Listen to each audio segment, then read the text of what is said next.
Je, kifaa chako kinahitaji kutengenezwa? Tunatoa uchunguzi wa bure. Bila simu au safari, tunachukua kutoka mlangoni mwako na kurudisha. Kabla ya ukarabati, tunatuma bei na tunaendelea tu baada ya idhini yako. Rahisi, wazi na kitaalamu. Kiungo kiko kwenye maelezo.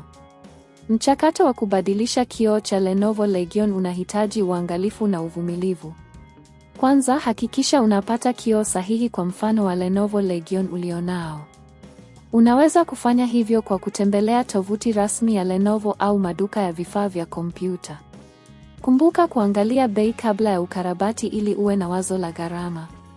Kwa mfano, bei ya kioo inaweza kuanzia $50 hadi $150 kulingana na eneo na muuzaji. Hatua ya kwanza ni kujiandaa. Hakikisha una vifaa vyote vinavyohitajika kama vile screwdriver, kioo kipya na mkanda wa antistatic ili kulinda vifaa vyako. Kuwa na sehemu ya kazi safi na mwanga mzuri ili uweze kuona kwa urahisi. Kisha zima laptop yako na uondoe betri ikiwa inapatikana. Hii ni hatua muhimu ili kuepusha matatizo yoyote wakati wa ukarabati. Baada ya hapo, fungua kifuniko cha nyuma kwa kutumia screwdriver. Utaona screws kadhaa, hakikisha unaziweka mahali salama ili usizipoteze. Wakati unafungua kifuniko, uzingatie muundo wa ndani wa laptop. Tafuta sehemu ya kioo ambacho mara nyingi kimeunganishwa na waya wa LED. Utaona sehemu hizi zikihusiana, kwa hivyo unahitaji kuwa mwangalifu usivunje kitu chochote. Baada ya kufikia kioo, unahitaji kuondoa screws zinazoshikilia kioo mahali pake.